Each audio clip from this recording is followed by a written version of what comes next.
Hai semuanya, selamat datang di saluran Akar Rumput. Pada kesempatan kali ini, kami akan mengungkap beberapa fakta menakjubkan tentang Irak yang jarang orang ketahui. Sebelum lanjut, jangan lupa untuk berlangganan di saluran kami agar Anda tidak ketinggalan video menarik selanjutnya. Mari kita mulai. Nomor 1. Negara dengan geografi paling sulit di dunia. Banyak ahli menganggap Irak sebagai salah satu negara dengan posisi geografis paling tidak menguntungkan di dunia. Secara strategis, negara ini terletak di pusat kawasan Timur Tengah, berbatasan langsung dengan Iran, Turki, Syria, Yordania, Arab Saudi, dan Kuwait. Permasalahannya, hampir semua negara tetangga Irak memiliki konflik internal atau eksternal yang serius. Iran dan Arab Saudi bersaing keras dalam perebutan pengaruh regional, terutama karena perbedaan sektarian antara Syiah dan Sunni. Syuriah, yang sempat menjadi sarang kelompok ekstremis, membawa potensi ketegangan ke perbatasan Irak. Dalam arti lain, Irak menjadi seperti titik temu berbagai konflik, dan hal itu telah membuat wilayahnya kerap dijadikan ajang perebutan kekuasaan selama puluhan tahun. Tak hanya soal konflik politik, secara geografis Irak juga menghadapi tantangan berat dari alam. Iklimnya sangat panas dan kering, dengan suhu musim panas yang dapat menyentuh lebih dari 50 derajat Celcius, menjadikan Irak salah satu negara dengan suhu tertinggi di dunia. Bentang alamnya didominasi gurun dan dataran rendah. Pada musim kemarau, tanahnya mereka dan keras, sedangkan hujan deras atau kerusakan infrastruktur seperti bendungan bisa menimbulkan banjir yang meluas. Setiap tahun, Irak mengalami 20 hingga 50 badai pasir atau badai debu terutama di musim panas. Badai ini bisa membumbung hingga 15 meter, dan debunya melayang hingga setinggi lebih dari 1 km, menyebabkan gangguan besar pada transportasi, aktivitas harian dan kesehatan masyarakat, terutama penyakit pernapasan. Ketergantungan Irak pada Sungai Tigris dan Efrat juga menjadi titik lemah utama. Kedua sungai besar ini merupakan sumber utama air bagi pertanian dan kebutuhan sehari-hari. Namun Irak tidak menguasai hulunya. Sungai tersebut berasal dari Turki dan mengalir melewati Syuriah sebelum sampai ke wilayah Irak. Negara-negara tersebut telah membangun banyak bendungan yang telah memangkas aliran air ke Irak hingga 75%. Akibatnya, lahan pertanian mengering, danau menyusut, ladang dibiarkan terbengkalai, serta kota-kota mengalami krisis air bersih yang kian parah. Minyak, yang seharusnya menjadi anugerah, justru membawa tantangan tersendiri. Irak memiliki cadangan minyak terbesar kelima di dunia, namun distribusinya sangat tidak merata. Sebagian besar cadangan minyak berada di wilayah selatan yang mayoritas dihuni oleh warga Syiah, sedangkan kawasan utara yang dikuasai oleh Kurdi mengandung sekitar 20%. Di wilayah tengah, tempat mayoritas Sunni tinggal, hampir tidak ada cadangan minyak sama sekali. Ketimpangan ini memperburuk ketegangan sosial, politik dan etnis di dalam negeri, dan menjadi salah satu alasan mengapa pemerintah pusat sulit menerima keinginan Kurdi untuk merdeka. Karena, jika itu terjadi, Irak bisa kehilangan sebagian besar sumber minyaknya. Nomor 2. Kejutan budaya saat mengunjungi Irak. Bagi mereka yang baru pertama kali menginjakan kaki di Irak, pengalaman budaya di sana bisa terasa begitu berbeda dan mengejutkan. Namun, dalam cara yang positif.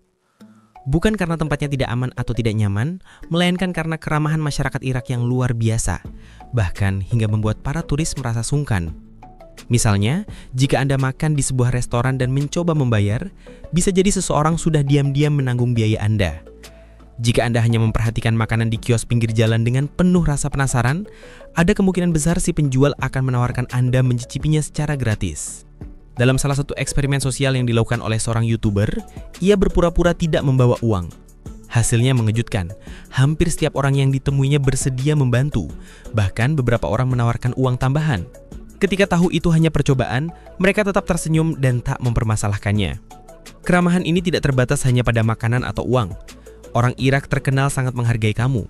Jika Anda tanpa sengaja memuji barang di rumah seseorang, seperti vas, hiasan dinding, atau bahkan perabot, pemilik rumah mungkin akan bersikeras memberikannya kepada Anda. Bukan karena mereka tak lagi membutuhkannya, melainkan karena merasa itu bagian dari etika sebagai tuan rumah. Karena itu, bagi para tamu asing, ada baiknya berhati-hati dalam memberikan pujian, agar tidak membuat tuan rumah merasa perlu memberi. Dalam urusan membayar, norma sosialnya juga sangat berbeda. Laki-laki dianggap memiliki tanggung jawab untuk membayar, dan kemurahan hatian mereka dinilai sebagai bagian dari kehormatan. Karena itu, seringkali Anda akan menyaksikan dua pria berdebat hanya karena ingin menjadi pihak yang membayar. Menolak tawaran tersebut atau bersikeras membayar sendiri kadang bisa dianggap tidak sopan. Budaya makan juga memiliki kekhasan tersendiri. Seperti di banyak negara muslim, menggunakan tangan kiri saat makan adalah pantangan, karena tangan kiri diasosiasikan dengan hal-hal tidak bersih. Namun, satu hal yang mungkin mengejutkan adalah bahwa makan dengan lahap justru dipandang sebagai pujian kepada tuan rumah atau koki, tanda bahwa hidangannya sangat lezat. Kehangatan sosial masyarakat Irak juga tercermin dalam hubungan keluarga. Banyak keluarga Irak memiliki jumlah anak yang banyak dan sering tinggal berdekatan satu sama lain. Tidak jarang satu lingkungan dihuni oleh beberapa generasi dari keluarga yang sama. Ketika seorang anak laki-laki menikah, orang tua biasanya membantunya membangun rumah dekat rumah mereka. Bahkan ada kawasan permukiman yang memiliki gerbang pribadi, tetapi berbagi halaman bersama, menciptakan keseimbangan antara kedekatan keluarga dan privasi. Nomor 3, perempuan Irak, pesona Timur Tengah yang tak tertandingi. Perempuan Irak sering digambarkan sebagai perwujudan kecantikan khas Timur Tengah yang penuh pesona dan misteri. Mereka memiliki kulit sawo matang yang hangat, rambut panjang dan tebal, mata yang tajam dan penuh ekspresi, serta alis yang terlihat tegas seperti lukisan. Kecantikan mereka bukan hanya soal penampilan, tetapi juga tentang aura yang memancarkan kehangatan dan ketegasan sekaligus. Berbeda dengan standar kecantikan barat yang kerap menonjolkan tubuh ramping, di Irak, terutama dalam budaya tradisional, perempuan dengan tubuh berisi dianggap sebagai simbol kemakmuran dan kesehatan. Wajah bulat, senyum lembut dan bentuk tubuh yang proporsional lebih dihargai. Namun di kalangan muda urban, pengaruh budaya global mulai mengubah selera. Banyak perempuan kini mengadopsi gaya yang lebih modern dengan menjaga tubuh tetap langsing, namun tetap mempertahankan kesan sensual yang melekat kuat dalam estetika Timur Tengah. Satu hal yang mencolok adalah kesukaan mereka terhadap parfum. Perempuan Irak sangat menyukai aroma yang kuat, hangat, dan tahan lama. Mereka sering mencampur beberapa jenis parfum untuk menciptakan aroma khas yang sangat personal. Tak jarang, seseorang akan mengenang aroma wangi mereka bahkan sebelum mengingat wajah mereka. Terkait cara berpakaian, anggapan bahwa semua perempuan Irak menutupi seluruh tubuh mereka adalah keliru. Di kota-kota besar seperti Baghdad dan Basra, banyak perempuan yang mengenakan pakaian modern seperti celana jeans, blus, dan gaun. Mereka bekerja di kantor, mengelola bisnis, atau menjadi bagian dari dunia profesional. Memakai hijab atau tidak adalah keputusan pribadi. Meskipun di wilayah yang lebih konservatif, norma berpakaian tetap mengikuti adat setempat. Wilayah Kurdi di utara bahkan memperlihatkan kemajuan lebih pesat. Di sana, perempuan berperan aktif dalam politik, menjadi anggota parlemen, petugas kepolisian, hingga aktivis sosial.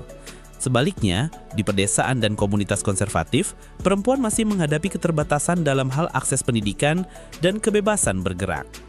Baru-baru ini, perdebatan besar muncul ketika parlemen Irak mengesahkan undang-undang baru tentang perkawinan yang memungkinkan penerapan hukum agama yang berbeda. Beberapa sekte memperbolehkan pernikahan anak setelah apa yang mereka sebut sebagai pubertas agama. Meskipun hal ini jarang terjadi di kota, di pedesaan praktik seperti ini masih mungkin berlangsung dan menuai kritik dari organisasi HAM dan warga Irak yang lebih progresif. Nomor 4. Tempat lahirnya peradaban manusia. Tahukah Anda bahwa sebagian besar pengetahuan modern tentang tulisan, matematika, bahkan kalender berakar dari tanah yang kini kita kenal sebagai Irak? Ribuan tahun lalu, wilayah ini dikenal dengan nama Mesopotamia, yang berarti tanah di antara dua sungai, merujuk pada sungai Tigris dan Efrat. Sekitar 12.000 tahun yang lalu, saat sebagian besar umat manusia masih hidup sebagai pemburu pengumpul, masyarakat di Mesopotamia telah mulai menetap, bercocok tanam, memelihara ternak, serta membangun permukiman dari batu bata lumpur. Dari desa-desa kecil itulah lahir peradaban-peradaban besar seperti Sumeria, Akkadia, Babilonia, dan Asyur, yang kelak meletakkan fondasi peradaban manusia. Disinilah manusia pertama kali mengenal konsep negara kota, hukum tertulis, perdagangan terorganisir, dan sistem pemerintahan yang kompleks. Salah satu penemuan terbesar yang lahir dari tanah ini adalah tulisan paku atau cuneiform, salah satu sistem tulisan tertua di dunia. Tulisan ini diukir pada lempeng tanah liat dan awalnya digunakan untuk mencatat transaksi ekonomi, perjanjian hukum, serta cerita-cerita mitologi dan puisi. Transisi dari sejarah lisan ke sejarah tertulis ini menjadi tonggak penting dalam evolusi peradaban.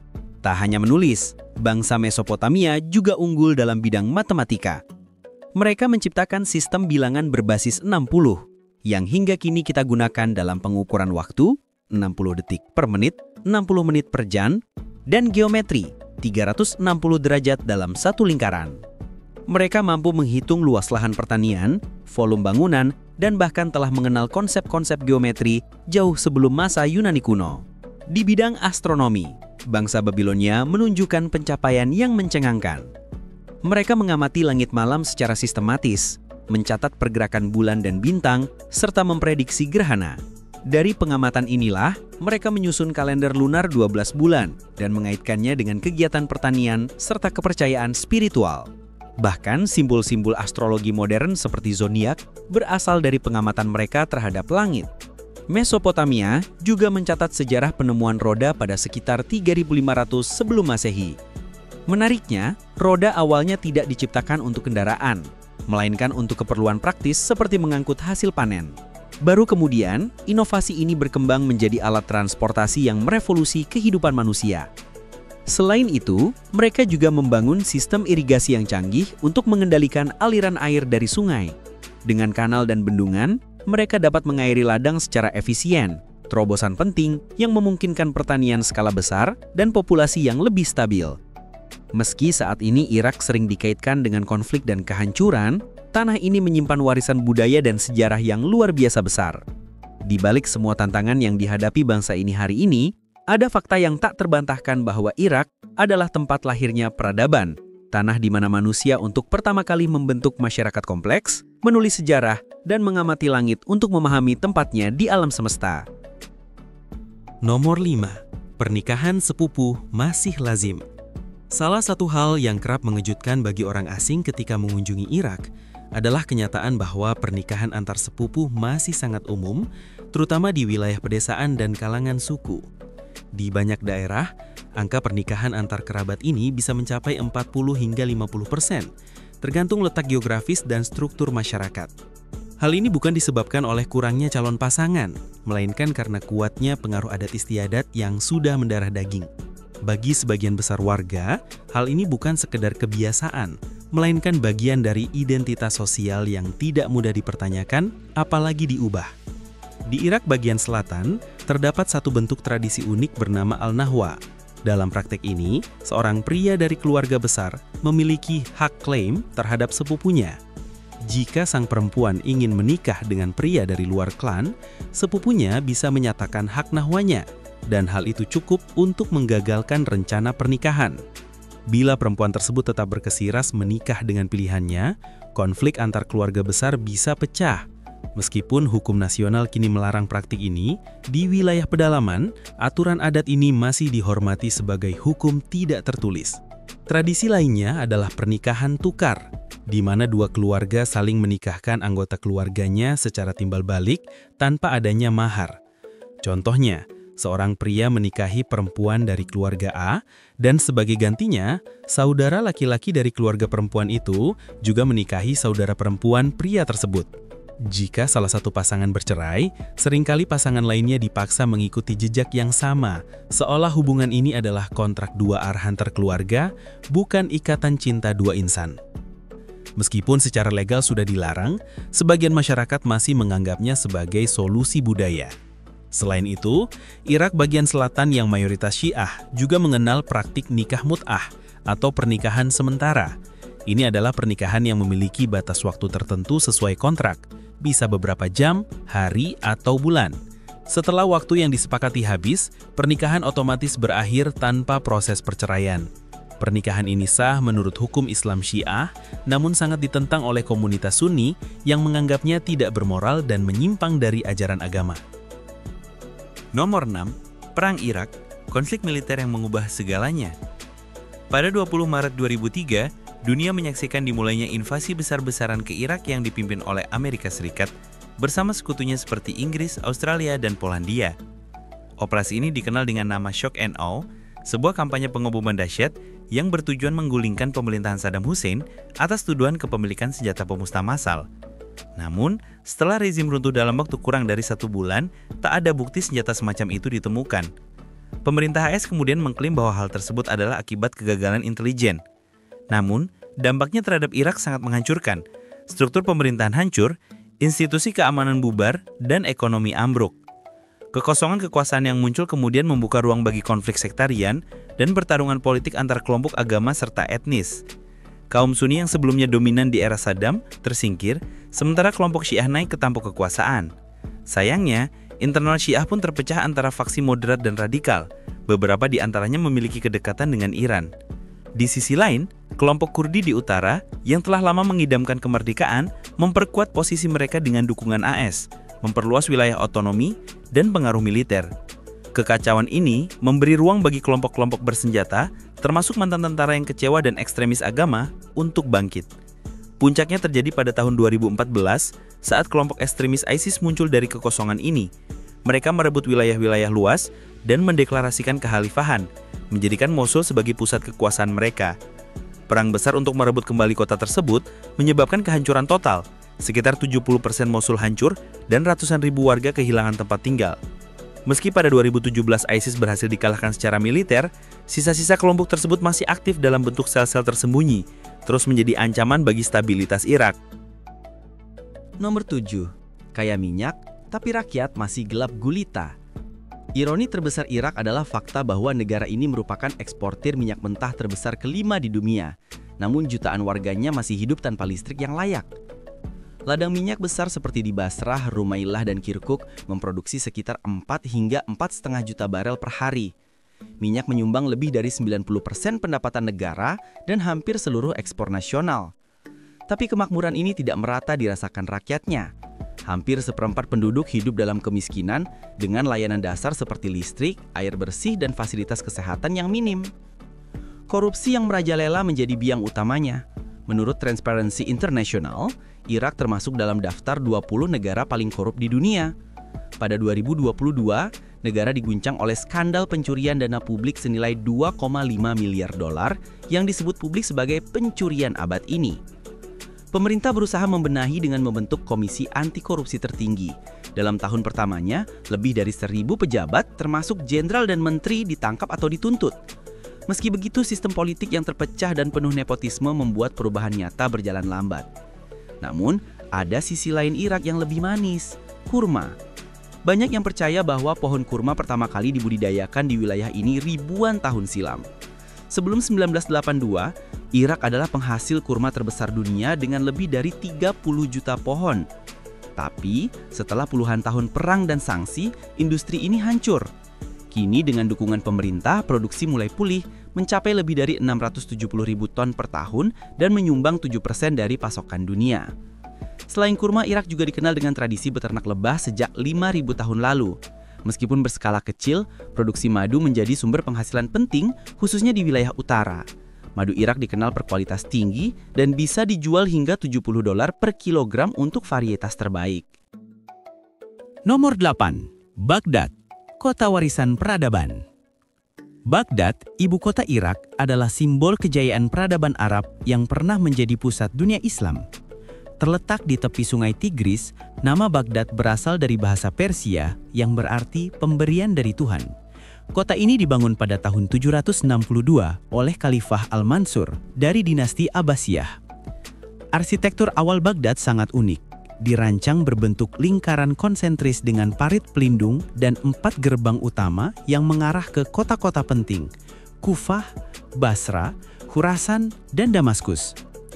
Di tengah kota terdapat istana gerbang emas, kediaman khalifah yang dikelilingi taman-taman hijau, kolam-kolam air, dan hiasan megah.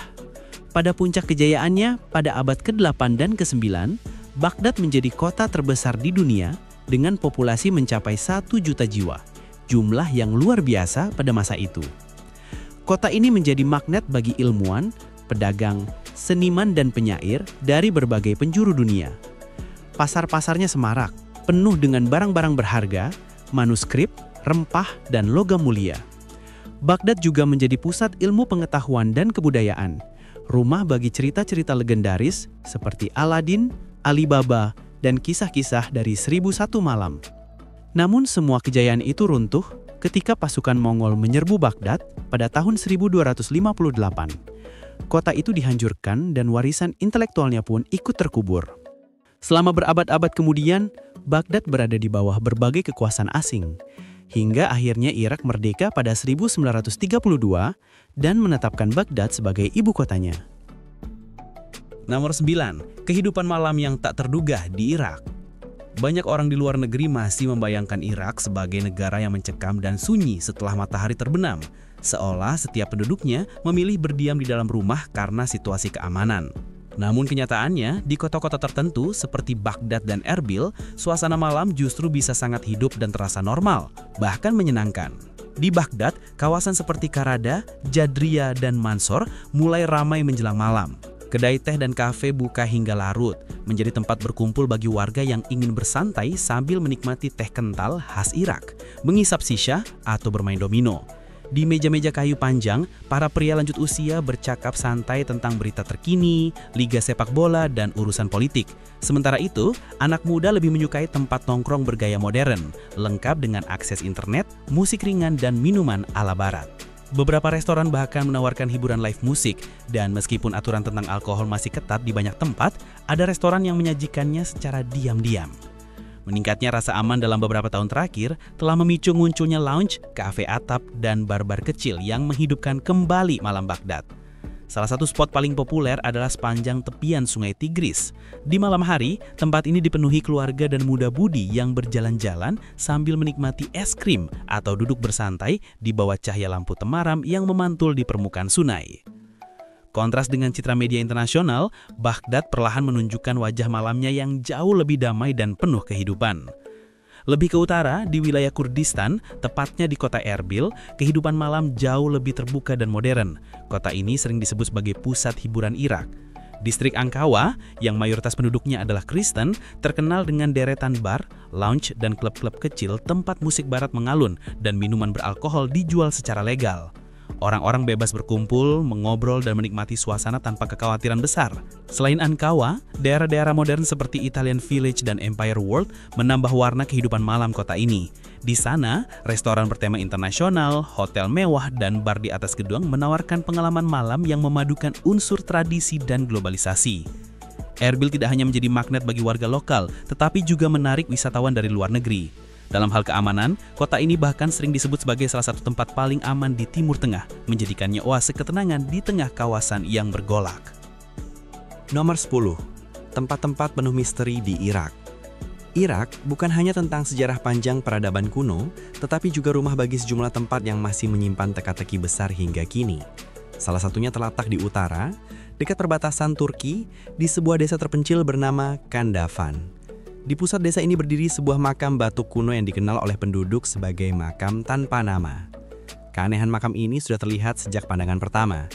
Dibangun lebih dari 3 meter di atas tanah, makam ini bertengger di atas struktur batu silinder besar, menyerupai sebuah altar raksasa. Yang membuat para ahli bingung adalah tidak adanya tangga atau jalur akses untuk mencapai puncaknya. Bagaimana caranya orang-orang kuno mengangkat batu seberat ratusan kilogram ke atas struktur tersebut masih menjadi misteri yang belum terpecahkan. Lebih aneh lagi, makam tersebut tidak menyebutkan siapa yang dikuburkan di dalamnya. Tidak ada nama, hanya simbol-simbol aneh yang tidak cocok dengan sistem tulisan Mesopotamia, Akkadia, atau Sumeri yang dikenal.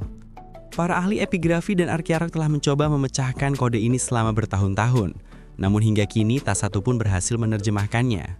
Sebagian orang berspekulasi bahwa tulisan itu mungkin berasal dari peradaban yang sama sekali belum dikenal manusia. Namun yang paling mengganggu adalah fenomena yang terjadi setiap bulan purnama. Penduduk desa mengklaim bahwa makam itu memancarkan cahaya kebiruan samar yang menyerupai kabut bercahaya.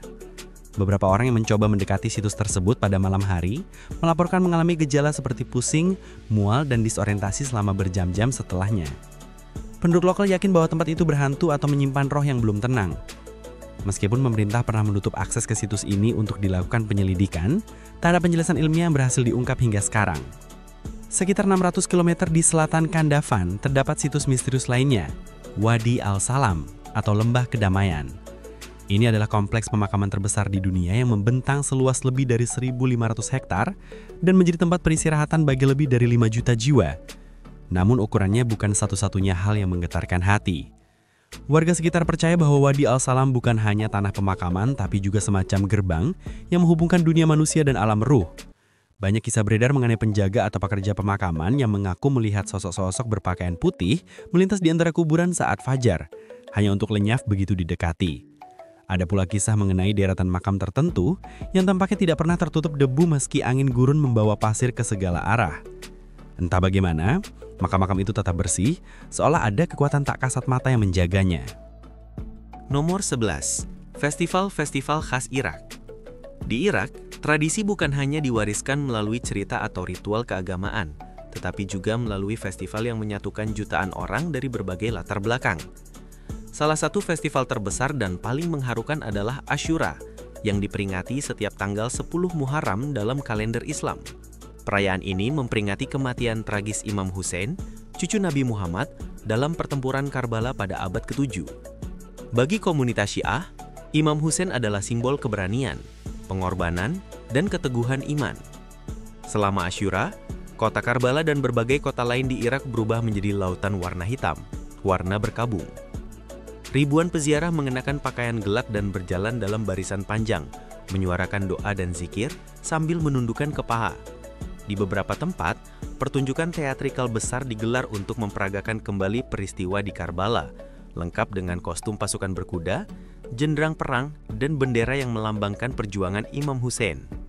Cara umat mengekspresikan kesedihan mereka juga sangat khas. Banyak orang memukul-mukul dada mereka sebagai bentuk empati terhadap penderitaan Hussein. Di beberapa komunitas, praktik menyayat dahi masih dilakukan sebagai bentuk kesetiaan, meskipun dalam beberapa tahun terakhir, pemuka agama dan pemerintah telah mengarahkan umat untuk menggantinya dengan aksi donor darah sukarela, sebuah bentuk penghormatan yang lebih aman, namun tetap penuh makna. Sementara itu, ratusan kilometer di selatan Karbala, ada perayaan yang jauh lebih ringan namun tak kalah penting, Festival Kurma Basra. Digelar setiap tahun di kota Basra yang subur, festival ini merupakan penghormatan kepada buah manis yang telah lama menjadi kebanggaan Irak. Selama musim panen, ribuan petani, koki, dan pengunjung berkumpul untuk merayakan lebih dari 600 jenis kurma, dari yang kenyal dan manis seperti madu, hingga kurma khusus untuk olahan makanan dan minuman. Festival ini diramaikan oleh lomba petik kurma tercepat, demo memasak kurma, serta pameran aneka produk olahan seperti sirup, jeli, anggur non-alkohol, hingga permen tradisional. Salah satu acara favorit adalah kontes tandan kurma tercantik, di mana petani menghias kurma mereka dengan ornamen seperti bunga, pita sutra, dan lampu-lampu kecil, membuatnya tampak seperti instalasi seni alami. Nomor 12. Kuliner khas yang menggoda selera. Tak lengkap membahas Irak tanpa menyentuh soal kulinernya yang kaya rasa dan makna. Salah satu hidangan yang paling identik dengan negara ini adalah masguf, yaitu ikan bakar ala Irak yang dimasak dengan cara unik. Biasanya, ikan mas yang ditangkap dari sungai Tigris atau Efrat dibelah dari punggung, lalu dibumbui dengan garam, kunyit, dan air lemon. Alih-alih diletakkan mendatar di atas panggangan, ikan ini diposisikan tegak di dekat api arang sehingga matang secara perlahan dari semua sisi, menjaga rasa manis alami dagingnya.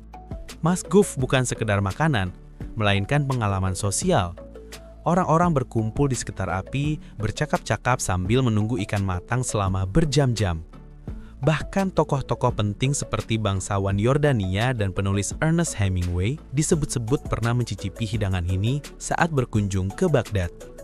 Selain masguf, ada cozy, yaitu hidangan domba utuh yang diisi nasi, kacang, dan rempah-rempah, lalu dipanggang perlahan hingga empuk sempurna. Hidangan ini biasanya hadir dalam acara-acara penting seperti pernikahan, hari raya, atau perjamuan kehormatan. Cozy disajikan secara mencolok.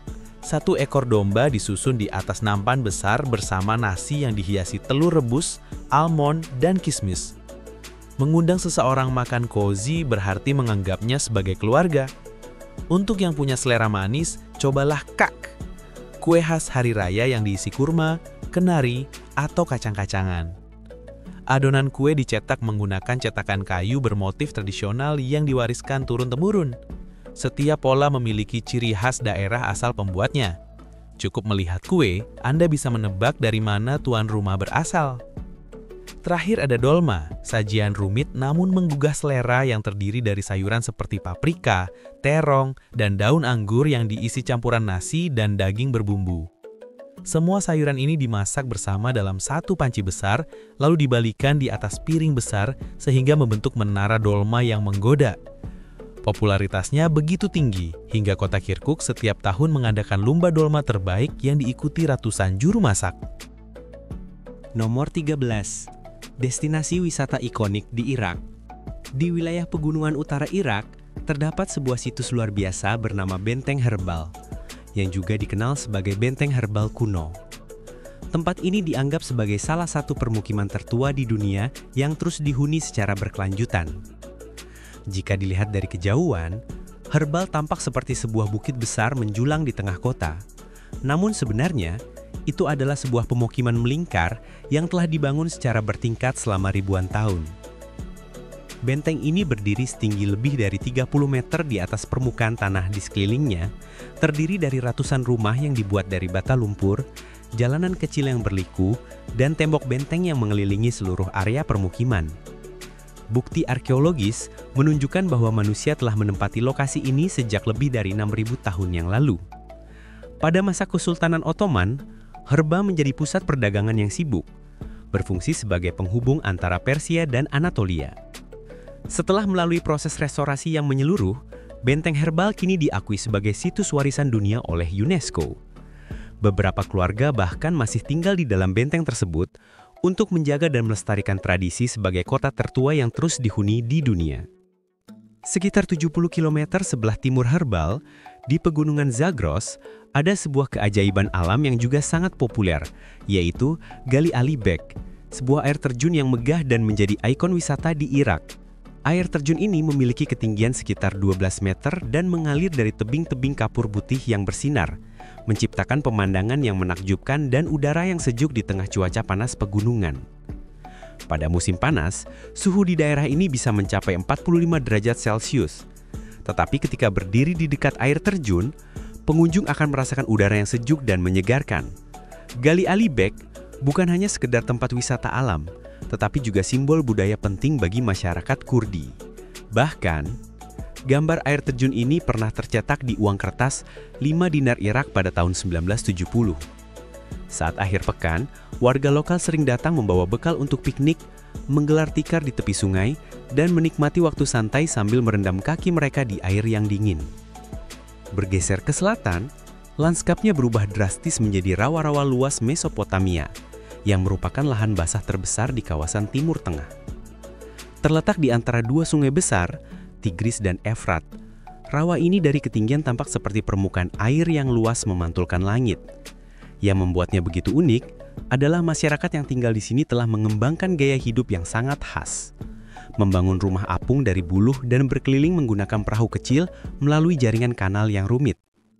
Penduduk setempat juga telah mendirikan gereja, sekolah, serta pasar terapung yang melestarikan tradisi dan kehidupan yang hampir tidak berbeda dengan zaman dahulu. Meskipun rawa-rawa ini pernah mengalami kerusakan parah akibat perang dan perubahan iklim, pemerintah Irak kini tengah berupaya untuk mengembalikan aliran air yang berkelanjutan. Upaya ini membuahkan hasil dengan kembalinya ribuan spesies burung, ikan, dan flora asli ke kawasan tersebut. Pada tahun 2016, rawa-rawa Mesopotamia pun mendapatkan pengakuan sebagai situs warisan dunia UNESCO karena nilai sejarah dan ekologinya yang tinggi. Nomor 14, tips penting untuk wisatawan di Irak. Salah satu hal utama yang harus diperhatikan ketika berkunjung ke Irak adalah aturan ketat terkait pengambilan foto, terutama di tempat-tempat yang berkaitan dengan keamanan seperti pos polisi, markas militer, gedung-gedung pemerintahan maupun jembatan besar. Banyak wisatawan yang belum tahu bahwa memotret infrastruktur di Irak bisa dianggap sebagai ancaman keamanan serius.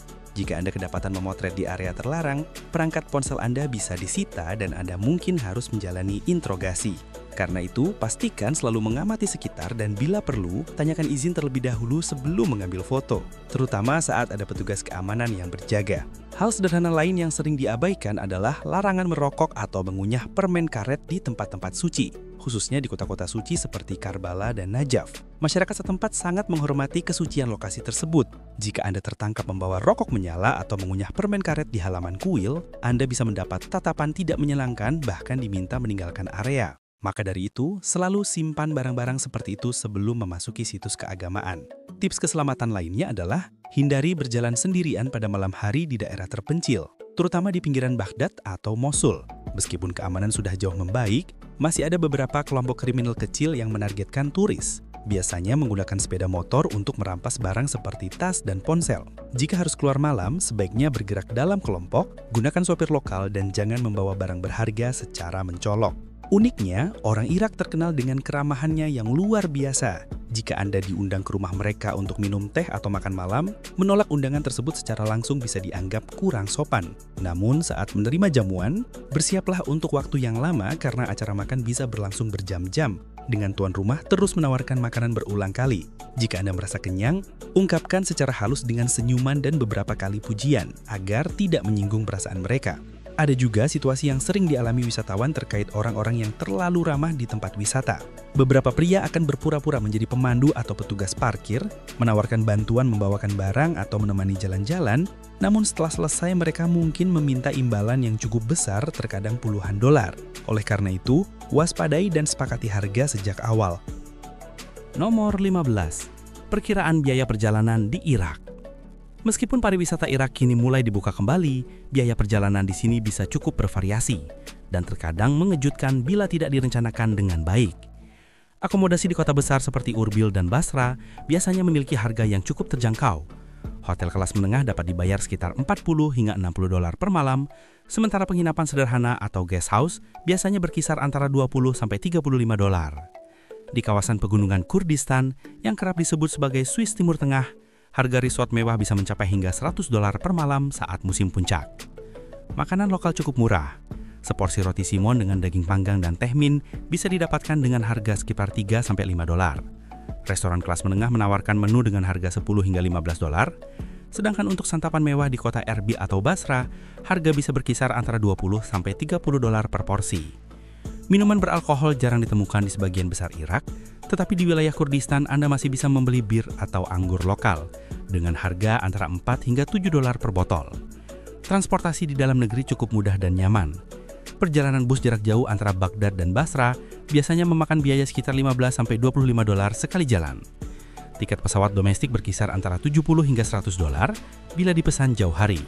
Di dalam kota, aplikasi pemesanan ojek online seperti Karim atau InDriver umum digunakan untuk perjalanan singkat dengan tarif rata-rata 3-6 dolar.